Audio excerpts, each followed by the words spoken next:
Ben, welcome to the show. How are you? I'm well. How are you doing? Thanks so much for having me on. I'm excited to talk shop today. I'm excellent. I'm excellent. I really appreciate you taking a few minutes out of your busy day to chat with me and all the media savants out there. So, Ben, I came across your channel as I was doing hashtag research for my YouTube channel. And I was looking at which accounts are growing quickly, which accounts are resonating. And your YouTube channel is blowing up right now. Congratulations. It's awesome. Yeah, thanks so much. Yeah, it's definitely been getting a lot more traction, I'd say, as of the last like 6 to 8 months or so. And it's because of how YouTube functions. It's very much a compounding snowball effect. So once you get to a certain point and you get some trust within a certain category within YouTube's algorithm, then they start to show you to a lot more people. And that's where exponential growth comes in. And I've got a little bit of that. Definitely still a taste. I'm hoping for more. But yes, absolutely grateful for that growth. Well, it's certainly a learning process, right? So every video you Mm. get a little bit better. But I want to back it up a while because much like myself, you started your channel a few years ago. So tell me, why did you originally get started creating videos for YouTube? Sure. So I started a long time ago just making like vlogs and stuff like that, thinking that because that's what people who are watching, that's what they're doing. So I was like, okay, maybe I'll start doing that. But I very quickly realized that that's not what people cared about. Obviously, my life isn't that interesting. I was a kid from Canada who was still in college. Like there was really nothing. For me, it was interesting, but realistically, objectively speaking, there's nothing too interesting about that. Right. So then I tore my ACL, and when I went looking for videos for that, I saw that there was no solid content there. There was nothing that like provided me information, nothing that assured me that this experience would be one that I'd get through, nothing that like really filled that void that I knew someone who just went through that experience would be looking for. So then that's when I decided to say, okay, I'm going to make videos about that. And then when I did that, they got tens of thousands of views. Some of them even have over 100,000 of views. And that was the light bulb moment where it's like, okay, this platform is a value exchange platform. So I need to be providing value to some people. Otherwise, they're never going to watch it. And value isn't like me talking about my day like I thought it was before. It needs to be like something that actually they can leave tangible away with their time to justify them coming in to check in with me. So I think that was the big light bulb moment. And then from then it was just exploring to figure out like what my value is to the marketplace. So your content now is mainly focused around creating your own digital presence, specifically YouTube and Instagram, right? Those are Yeah, your main niches. How did you eventually niche down to those two topics? for sure. So it largely went again through experimenting. So I was making I figured, okay, this is the value piece. It has to be something from value. But I was like, okay, I don't know exactly what I want to do. I have a lot of varying interests. So I started making topics about all the things that I knew about. And then one video that did very, very well was about podcasting. It was my beginner's guide to podcasting. The video now has over 200,000 views. And that was I was like, okay, like there's a serious demand for people that want to bring their presence online. And I've done this to somewhat of a degree right now. And I had also done it for businesses before through different internships and then Mhm. on my own as well. So I thought, okay, that's what I can do. There's obviously a proof of concept here with at that point, like 50,000 people saw it in pretty short order. So it's like, okay, then, and then one point of note for anybody who's listening is if you do get one video that gets treated favorably, you want to double down on that and make similar videos because it's only going to help you grow faster. So I started making stuff on podcasting and then also on Instagram. And as a very small channel, this is another huge tip is that it's very difficult to rank in very competitive search terms when you're a small channel because you just don't have that authority yet. But if you can be first on a topic, you're going to rank first. So a few videos, I would just be very quick on the ball. If say if a change happened to Instagram, I would make that video right away. It may not Mm. be a 10 out of 10 video, but if I get it out first, I'm going to get the eyeballs. So I started to practice that very quickly. And a few videos really helped me to build my name within the Instagram community. So now whenever I make an Instagram video, I typically get a fair amount of views because I've now become the destination for that kind of information.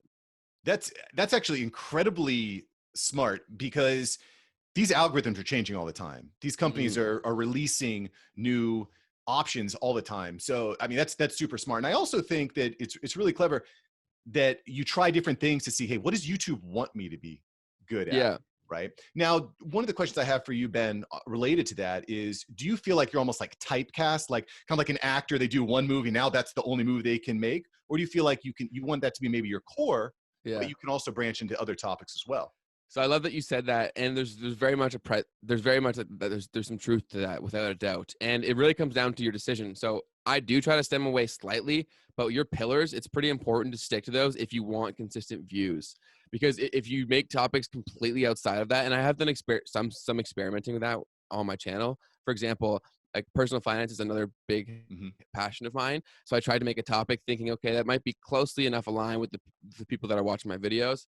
YouTube did not show it to nearly anyone because they don't trust me within that space. So you have to think about YouTube more as like a human, and think about if you become like an expert in someone's eyes. So say you know someone who is an accountant and they're great with taxes, and then they're like, yeah, I want to do your roof. Would you trust them to do your roof? You Right. probably wouldn't. Maybe they do know how to do your roof, but you know them as the accountant.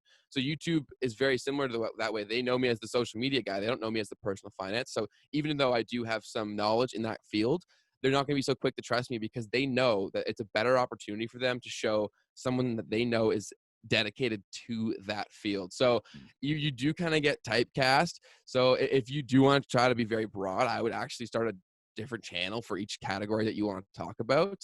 I know it's become very tedious and time consuming, but you're going to like receive a lot better return if you do that, because if you try to make a very broad channel, it's not going to grow nearly as quickly. And I think that, like you said, there are some ways you can kind of pepper these messages together. The other thing that I'm thinking is you're leaning a lot, and this is something that I've learned pretty substantially, just even over the past few months, is that if YouTube wants to show your video to people, you're going to start to see a huge uptick in views and subscriptions and that sort of thing. But are there any other methods outside of YouTube that you're leveraging to try to drive traffic to your YouTube channel? Yeah, so the majority of views that you're going to get on YouTube are going to be from YouTube showing your content. That's where the real dramatic growth comes in. But that's a great point that if you're small, YouTube doesn't push your videos right away. So a few things that you can leverage is, one, I've done TikTok, where you just do like a quick summary of your video and just say, and you leave like a little cliffhanger saying, oh, if you want the full piece, go check out my YouTube channel. That's driven like a few views. But if you are a very small channel, those few views could be huge for you, right? It's all Yeah. about the compounding. Obviously, sharing on Instagram and Facebook, wherever you have a community. And then Reddit is also a big one too. A fellow YouTuber in the community who actually just got started, he's big into blogging, and his name's Tom Blake. And he does a lot of stuff on like personal finance. And he just started his YouTube channel, and the majority of his traffic has come from Reddit. So he knows where to put them in which threads, and that's brought a ton of traffic to him as well. So there he are definitely other probably channels. he probably already has some fans or people that trust him. He's established credibility on that platform. Yeah. So no, YouTube, he's pretty well brand new. He hasn't even used his email list yet. But this is driving from Reddit. So that's a resource that I've never even used to try to drive YouTube traffic, and he's found some success with it. So I'm gonna have to try to learn Reddit, because the whole thing is a foreign concept to me. Yeah. Well, and look, there's so many different platforms, right? Like now I'm on Facebook, I'm on Instagram, I'm on Twitter, Yeah. I'm on all these different platforms. And I got to say, I've been really interested in TikTok. So I want to kind of lean into that a little bit, because one of the really cool things that happens with TikTok is if you make a video that's compelling and people go to your profile, they can simply click a button and they're going straight to your YouTube channel. They're going straight to your Instagram. That's Yes. super, super powerful. Have there been any techniques on TikTok that have been successful for you in addition to what you just mentioned? Yeah. So if I would say really, I think a lot of people make mistakes of just creating, again, very broad content. If you're trying to apply to your niche audience, then make content for that niche audience. I think a lot of people, they go in and they see all these trends, and that's great to get a ton of views if you ride those trends. But now, since the user base on TikTok is so large, it's becoming increasingly more diverse, and there's the demand for different kinds of content. So absolutely, you can still make like those dancy, trendy topics. But if you make content that's specific to what your core offering is, it's eventually going to show you to the right people. So for example, like it now knows my behavior so well. It shows me stuff about marketing, finance, and like business, like almost exclusively, with like the odd like viral video it'll throw into my For You page. But the vast majority, based on my behavior, are those things, like social media marketing, like very specific to my interests. So I think a lot of people, they get on there, they're like, oh, like my audience isn't on there. It's like, well, it may not have been even 4 months ago, but we're all locked inside, and there's billions of users on TikTok. So they're there now. Yeah. Yeah, I know. I think that if there's anything, if you're listening or watching this, you should absolutely start a TikTok account right now, because in my opinion, it's one of the best ways to reach people. I have a friend of mine who runs a pretty large YouTube channel, pretty large Facebook. He's got over 1 million followers on Facebook now. He's doing very, very well. His second video on TikTok reached millions and millions of people. He had 0 followers. It's Yeah, it's amazing to it's me. crazy. It's Yeah, no, amazing to me. the organic reach is nuts. Yeah, it really is. If you really like hit that nerve, it's pretty fantastic how it could take off. Absolutely. So I want to kind of dive down into this niche building a little bit, because I think that it can be really difficult for someone who's just starting on YouTube to find Mhm. out, well, what is my niche? Are there any tips or tricks you could leverage to say, hey, this is where you're at? Um, what would you say to someone who's just starting off? Yeah, certainly. So if your goal is to actually grow on YouTube, I would say you should come into it with a niche. Like if that's your goal, like if you're coming into this and you're like, I want to eventually scale this into an audience that will become a business and a lifestyle for me, then I think the best way to do that is coming in with a niche. Or you can go the way that I did, which was completely exploration, just trying different things. Yeah. That'll be a lot longer of a road. If had I come in and said, okay, like I know about social media marketing, I know about podcasting, this is what I'm going to talk about, I would have grown far faster. It wouldn't have taken me 2 years to get where I am. There are people who grow to like 10, 20 times the size of me in under a year. And that's largely because they have great content, but 2, it's because they're super niched. A great person in our community, in the social media marketing community, is Bia Heza, and he's got over 500,000 subs, and he's only been on YouTube for like a year and a half. So Wow. it's like that goes to show you that it's niche is very, very important. Obviously, the content is paramount, but your niche is going to make it as easy as possible for YouTube to show you to more people, and that's ultimately what you want. So I think that you can ask yourself a few easy questions, like what do you love? I think it's pretty important that you should love what you're talking about. It's going to allow you to have the grit and the patience to stick with it.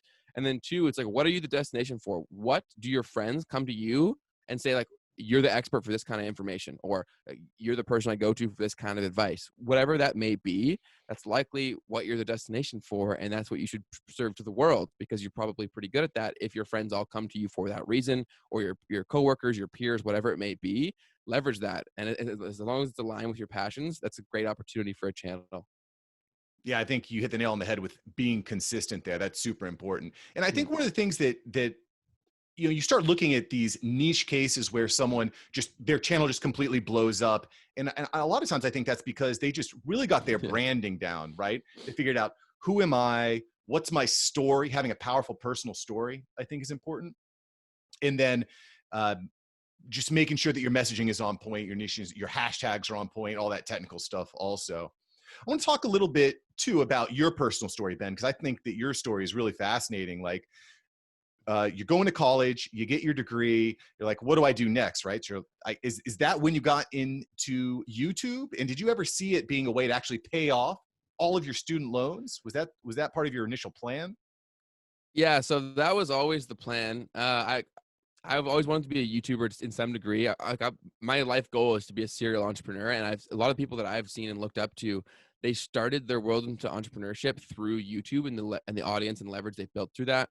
One guy in specific was Christian Guzman. He's a guy who I watched a ton. He was a fitness YouTuber, and he started so many large businesses all off of the backing from his YouTube channel. Mm. So that was incredibly eye-opening to me, that the power that could provide. So then I started making YouTube videos because I was like, okay, I'm just gonna start this. That's when the vlogs came in. Obviously, those weren't making any money whatsoever. But then when I made the ACL videos, those started to take off, and I was making money every single month. And that was, oh wow, I can make money doing this while in school. So I kept with So it during before you school. move on, I don't want to break up. How were you making money on that? Was that off the AdSense from the ads that you choose? Yeah, so I was a complete monetization noob. So that was strictly just off AdSense directly from the video. Looking back in hindsight, I could have made way more money off affiliate marketing for Yeah. those videos, but I just was unaware that that was even a thing at the time. So Okay. then I was making, it wasn't crazy money. It's probably like $100 a month, if that. Like it was something very, very small, but it was still, for me, it was like, wow, like this is money I'm making from just making a video of myself. Like that's pretty insane. So then fast forward a bit, realized, okay, like this is clearly not a niche that I want to be in, which is like knee reconstruction rehab. Like that's not a sustainable niche. I only have one knee. Hopefully it's only torn ever once. So I was like, okay, but now I understand how YouTube works. Like what else can I talk about? And that's when I quickly got into, okay, I'm going to make a video about like every thing that I'm interested in, specific to like what I do that I really enjoy. And then like almost by accident, the podcasting one took off, and I was like, that's perfect. Like I love podcasting. I have a podcast. I love this whole social aspect of business and online. I was like, okay, this is my niche now. Let's go. And then quickly that video took off so much that it was making fair amounts of money from AdSense. And then I was like, hey, I need to make more money from this to support myself and to pay off student loans. School is absurdly expensive. So then I was like, okay, well, I looked into affiliate marketing. And because I was talking directly about products on that video, it made a ton of money in affiliate revenue. And then both those numbers started to scale. I started to look for more opportunities to monetize, all that stuff. And then, yeah, it was actually a huge help in paying off my student loans. So yes, thank you, YouTube. You helped out. And now I don't have any more student debt. And that's an incredible story. And I think that more so than anything, a lot of people get stuck with this perfection paralysis, right? They can't start until they've got their branding perfect. They got all their images perfect. But really, just like you, I'm just going to start putting a bunch of videos online and see what sticks. Start throwing stuff against the wall. That's what I did for sure. And I think a great point that you mentioned was that a lot of people who blow up seemingly like overnight, they did have that all completely aligned. But if you don't have that, I'd rather you start to build towards that. And a lot of the times when you do go and see those people who blew up seemingly overnight, and you look when they started their channel, it started like 4 or 5 years ago. Oftentimes they'll take all of this and it'll take so long. They'll take a few tries at starting and then they'll just completely go. So there's actually a few examples that like Bia has, like his channel was actually started like a few years ago, but it didn't start blowing up until like, he started creating great content that was all aligned. And then a guy in the fitness community was Will Tennyson. He only started like a year ago. He's at so many subscribers, and his channel's been around for like 4 or 5 years, but he just got it all aligned and ready to go. Yeah, and that could take time. It's really easy to say, oh, they're an overnight success, but they've been doing it. It never is. It's just what you think it looks like. Yeah. And look, it takes a lot of practice. Like, your first video, your first interview, your first podcast episode is going to be crap. No one's going to want to listen to it. It's just going to be crap. Like you got to go into it. If you could go back to your very beginning, let's say, Ben, in addition to what you've already mentioned with the affiliate marketing, what's one thing that you would have done differently when you started? I think I would have tried to come into it with a niche earlier on. I think time is of the essence with anything. I think the best time to start was 5 years ago. The second best is right now. So I think I would have tried to niche down and ask myself the questions before I started filming, because I think oftentimes the answer is within you. You just don't ask the question. So I think I could have gotten down to like the social media marketing niche had I asked myself these questions before I started filming. Instead, I was more akin to make stuff and see what tells me what I am. And I think I could have expedited the whole process had I just asked myself those tough questions. Yeah. So I'd say that's a mistake. And then the mistake that I had made earlier on was not understanding that one, it's a value exchange platform, and two, like value is unfortunately if you just because you think it's valuable may not mean that it's valuable. A lot of people forget that they're making videos for someone else, not for themselves. If you just want YouTube or Instagram to be a place to host your personal memories, that's fine. But then don't get upset that you don't have tons of followers. Why would someone follow you? You have to answer that question. And if you can't provide a solid reason, then you probably will never develop an audience, and you probably shouldn't, because you're not providing someone anything. Yeah, I think even for me, Ben, that was like the light bulb moment. Like for anyone else that's out there, if you're watching, listening, when you're posting a video to YouTube, add how to the beginning of your title. Mm-hmm. Whatever your topic is, how to put on a bra, I don't care what it is, just put a how to on at the beginning. And it's really remarkable how, like you said, solving someone's problem, giving them that value is really important. Yeah, absolutely. And building off that, like, you have to get into the mind frame of someone who's coming into that search bar. Like, typically they're coming to solve some sort of problem or answer a question. So again, exactly what you said, the how to, that's what they'd be typing in there. So if you're more closely related to exactly what they're typing in there, it's going to increase the likelihood that you're going to be shown versus someone who doesn't. Yeah, 100%.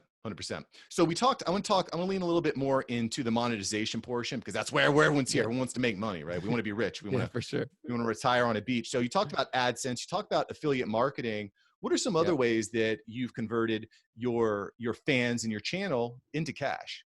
For sure. So I think, because I get asked this question so often, like how many subscribers is 25,000 worth, or how many followers is 50,000 followers worth?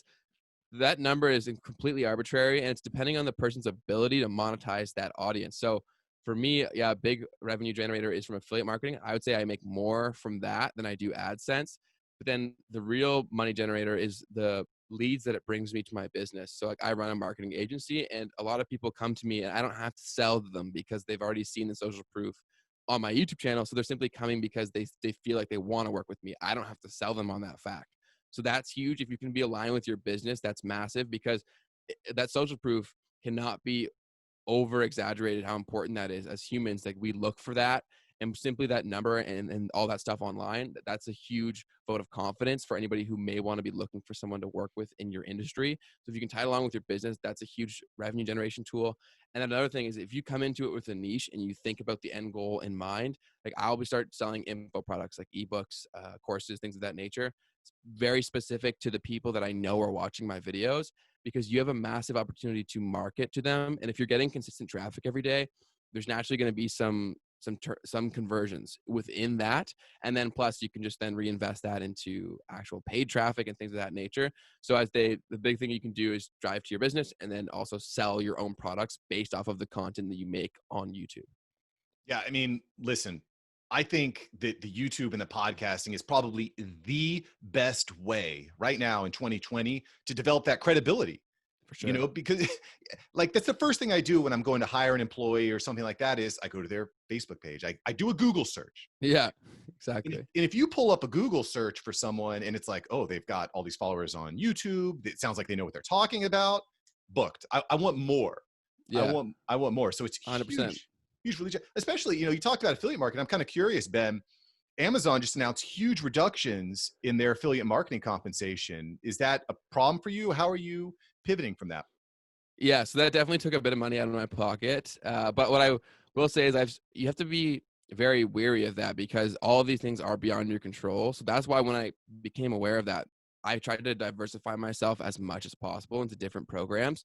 So I'm not reliant nearly as much on the Amazon affiliate program as I previously was, because of that nature. Like I didn't trust that it would be sustainable or there forever. Plus, because the fluctuation of consumer habits, like some months I would make like 10 to 20 times more than I would the next month. It fluctuates very greatly. So I was like, okay, this is incredibly volatile. I do not want to be dependent on this whatsoever. So I literally made that like fun money. So like anything that came in from that was like gravy. I didn't even think it was coming into my mind. I had shifted myself to that, luckily. So yes, it's going to eliminate some of my fun money, but I was prepared for something like that to happen. And as much as it sucks, it's just part of the playing the game. Unfortunately, there's still other ways to go about it. You can be more creative in terms of bringing in different opportunities, but it does suck for a lot of people that are very dependent on it. Yeah. And I don't really get why they're doing it too much, but I wasn't too dependent or impacted. Well, I think it's incredibly dangerous right now to get comfortable because you have a crisis like the coronavirus hit, and then all of a sudden you could be out of business. Like, I mean, going bankrupt, waiting in food lines. I think that as of now, and we don't know what technology is coming out tomorrow. We don't know what changes YouTube or Amazon or Facebook are going to make. So I think that developing different streams of income, different streams of revenue is super important. Because if you're relying on YouTube for all your AdSense, and they say, okay, by the way, we're dropping the AdSense by 50%, you're like, Yeah, that's my money. yeah, like, oh crap, I need to sell my home. So that's Exactly. you're really exposed. I'm curious, what emphasis do you put on developing your personal email list off the backbone of all this? So that's something that I've definitely shifted in a lot more into now, and that's going to be a focus moving forward. Previously, when I was in school and like working a full-time job and whatnot, you have to pick where you put your time investment, and I didn't Yeah. put too much of it into building the email list. I did start it, so like I'd be building. My goal would be to build a list for people with specific interests, so like one for podcasting, one for Instagram, Yeah. one for YouTube, etc. So I can market to them in different ways and speak directly to what I know that they want. But I haven't done enough work for that. And I think anybody should be putting a lot more emphasis on that as soon as possible. For a lot of the things that we're talking about right now, that's something that you physically control. You have access to that email list and you can speak to them whenever you want. So you don't have to be subject to someone's algorithm or any changes that they make. This is something that you control, and a great way to nurture your audience, especially with how high email open rates are. You should absolutely be on email marketing. A lot of people don't look at it because it's not sexy like the new social media stuff is, but definitely get on that. Or another thing that you can do is actually you can build like a messenger Facebook Messenger list. So that way, if you get permissions from them, you can communicate directly to them through Facebook Messenger. And that's going to have even higher open rates than email does. Yeah, I've also been really interested in the whole texting platform. You see That, people like Gary Vee, Chris Bosch doing that. Text me, wearing his, before. yeah, I love how Gary Vee, before every his video, he's like, number. yeah, he tells you Yeah. his number, and I, I Yeah, think, SMS is huge too. yeah, yeah, for sure. So there's a lot of different ways, but I think, like you said, control what you can control, because you can't control the algorithms and the reach, but you can control what's happening with your list. Really smart. 100%. Yeah, absolutely. Ben, before I get into the rapid fire portion, which I've got some great questions for, I'm excited for that. All right, I'm ready. Where can everyone find Ben Leavitt? Where do you want everyone to go to see more about what you're doing? Certainly. First of all, you can find me on Instagram, which is Ben Leavitt _. My last name is spelled Leavitt. And then just over on YouTube, it's just Ben Leavitt, and TikTok is much the same. And then I do also have a podcast, which is called Project Passion. And you can find that wherever you listen to your podcasts. Brilliant. And I'm going to have some links down below for all you listeners and watchers. So, Beauty. Ben, time for some practical Q&A here. All right, let's do it. What item, if you could, what item must everyone have that's under $25? Under $25, what item should everyone have? Oh, that's a good one. So it's got to be an item. Like it can't be like a service that you pay for. I could give you a service, but it's a one-time investment of $25 that's going to give you value. Okay, so it's not like a recurring thing. Right. Yeah. Okay, I would say a case for your phone because I break my phone all the time if I'm not using one.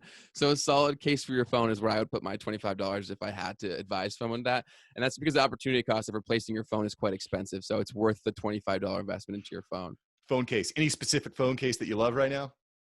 No, I'm not I think I probably should have a life-proof case or something along those lines because of how clumsy I am with this thing. But I just have like a decent protective case from Amazon that was like $10, $15. Gotcha. Ben, second question here. What is your favorite city to visit? My favorite city to visit. There's a ton of them. I love coming down to the States. As we talked about earlier, I'm from Canada, so it's very cold here. Whenever I can get down to the States, I'm a big football guy myself, and my favorite team is the Jacksonville Jaguars. So I'd say probably Jacksonville. I've been down there a few times. Really like to get down there just because I think the biggest reason is because I never come across Jaguars fans anywhere else. So when I'm there, it's almost surreal that there's other people that like the Jaguars. So I'd say probably Jacksonville. Love that. Yeah, Jacksonville, not like your big. It's not like a New England Patriot, Tom Brady whole thing. No. Yeah, I have some respect. Jacksonville's kind of got like a scrappy team, so I dig that. Exactly. Ben, if you wake up and there was only one task that you could do for the day, business related, what would be that one task that you would perform for the day? That's a good question. It would probably be making a video if that's something that I was able to do that day. I think just getting into that rhythm. I think getting behind the camera really provides like a reset to my day and actually provides a lot more motivation. And then I think I'm a big advocate, and I say this in almost every show that I'm on, is like listening to your body. When I release a video, I am so positive, optimistic, and like I feel great. I think if you can find things that bring you that feeling through a work exchange, then that's awesome. And I think creating is a big one for me. Like I'm not like artistically creative, but when it comes to like creative and expression and education, that's stuff that I really love, and I can do all of that through video creation and editing. Love that. And I mean, the results speak for themselves. Your videos are really, really taking off. And one thing, not to go back too far, but previously in the interview, you were talking about, hey, pick your niche. But now that your niche is established and you've got some fans, some super fans, you're a little bit more flexible to kind of branch out to these other topics, like how to Instagram, how to YouTube, which I think is really interesting. For sure. Ben, if you could see any music artist in concert, who would you go see? Probably Post Malone, or can they be? They have to be alive, or can Alive or dead? You could be anyone. You want to hear Mozart? You go hear Mozart. Well, I'd save Mozart for someone else. That wouldn't be for me. I would go see Mac Miller. I was a huge fan of him when I was in high school. He was very instrumental into my high school years, and unfortunately, he passed away before I had the opportunity to actually go see him live. So that'd probably be who I'd go see. Would be Mac Miller. Gotcha. Perfect. And final question here for you, Ben. If you could put a message on a billboard that's going to reach millions and millions of people, what message would you put on that billboard? I love this question. So it'd probably be the tweet that I have pinned on the top of my Twitter.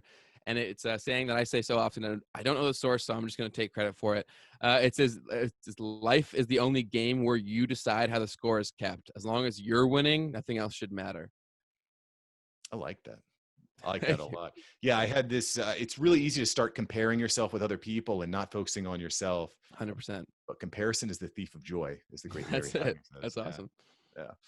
Well, Ben, thank you so much for being on the show. Appreciate you dropping some value bombs. Everyone make sure to go check out Ben Leavitt. He is all over the place and he is crushing it. Crushing it. Thank you, Ben. Thank you so much for having me on. I really appreciate it. Absolutely.